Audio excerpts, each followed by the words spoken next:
প্রিয় শিক্ষার্থী, আজকে আমরা ইংলিশের অত্যন্ত মজাদার একটা টপিক নিয়ে আলোচনা করব। আমরা আজকে দেখব যে use to, be use to এবং গেট ইউজ টু এই তিনটে শব্দ কোন কোন ক্ষেত্রে ব্যবহার করা যায়, কি অর্থে ব্যবহার করা যায়। তাহলে আর কথা নয়, চলো আমরা বোর্ডে চলে যাই। আমরা প্রথমে এই শব্দ তিনটি দেখব, used to, be used to এবং গেট ইউজড টু। তোমরা নিশ্চয়ই এই শব্দগুলোর সাথে কম বেশি পরিচিত, ব্যবহার হতে দেখেছো। প্রথমে আমরা ইউজড টু নিয়ে আলোচনা করি। ইউজড টু হচ্ছে, যেমন ধরো তুমি অতীতে কোনো কাজ করতে, বাট এখন সেই কাজগুলো আর করা হয় না, সেই অর্থে, অর্থাৎ অতীতের অভ্যাসগত কাজ বোঝাতে ইউজ টু ব্যবহৃত হয়। ইউজ টু স্ট্রাকচারটা হচ্ছে এরকম, ইউজ টু প্লাস ভার্বের বেস ফর্ম ব্যবহৃত হয়, ভার্বের বেস ফর্ম বা মূল ফর্মটা ব্যবহৃত হয়। একটা এক্সাম্পল দিয়ে আমরা ব্যাপারটাকে আরেকটু ক্লিয়ার করার চেষ্টা করি। যেমন ধরো I used to play cricket every day, every. একটু ভালো করে খেয়াল করো, সেন্টেন্সটার অর্থ হচ্ছে যে আমি প্রতিদিন ক্রিকেট খেলতে অভ্যস্ত ছিলাম। একটু ভালো করে লক্ষ্য করো, অভ্যস্ত ছিলাম, এখন কিন্তু আর ওইভাবে খেলা হয় না, হয়তো কোনো প্রফেশনে ঢুকে পড়েছি অথবা ব্যস্ত হয়ে পড়েছি, এই কারণে খেলা হয়ে ওঠে না। অর্থাৎ অতীতের অভ্যাসগত কাজ অর্থে আমরা ইউজ টু ব্যবহার করব। আর এটার স্ট্রাকচারটা হবে মোটামুটি এইরকম, ইউজ টু ভার্বের বেস ফর্ম বলবে। এবার আমরা বি ইউজ টু, এটার ব্যবহারটা দেখব। বি ইউজড, একটু লক্ষ্য করো, এই বি মানে কিন্তু am, is, are, was, were এগুলো ব্যবহৃত হইতে পারবে।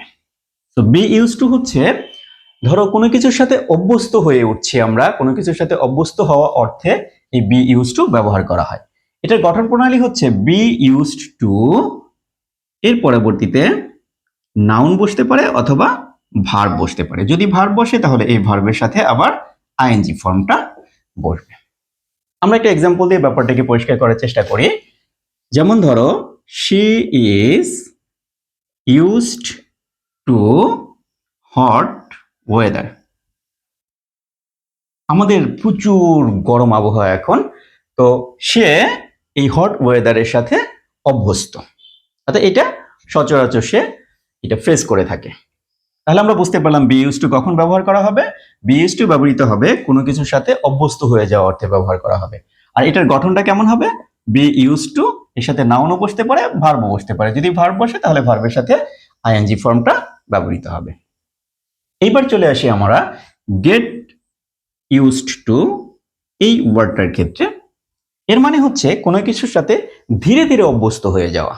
যেমন নতুন একটা সিচুয়েশন বা নতুন একটা এনভায়রনমেন্টে আমরা গেলাম, তার সাথে ধীরে ধীরে আমরা যদি অভ্যস্ত হয়ে যাই, পরিচিত হয়ে উঠি, এই ধীরে ধীরে অভ্যস্ত হয়ে ওঠা এই বিষয়টা বোঝাতে আমাদের গেট ইউজ টু শব্দটা ব্যবহার করা হবে। তো এটার গঠনটা কেমন হবে, এটার গঠন হবে গেট ইউজড টু, ওই আগের মতো এখানে একটা নাউনও বসতে পারে অথবা ভার্বও বসতে পারে। যদি ভার্ব বসে তাহলে এর সাথে হবে আইএনজি ব্যবহৃত হবে। সো এখানে আমরা একটি এক্সাম্পলের মাধ্যমে বিষয়টাকে একটু ক্লিয়ার করার চেষ্টা করি। আমরা এখানে লিখি এরকম একটা ব্যাপার, he is getting used to the new environment,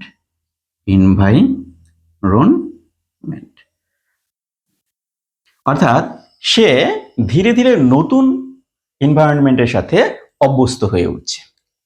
তাহলে প্রিয় শিক্ষার্থীবৃন্দ, তোমরা বুঝতে পারলে যে use to, be use to এবং গেট ইউজ টু এর ব্যবহার কি, এটার গঠন প্রণালীটা কেমন এবং কোন কোন ক্ষেত্রে ব্যবহার করতে পারবে।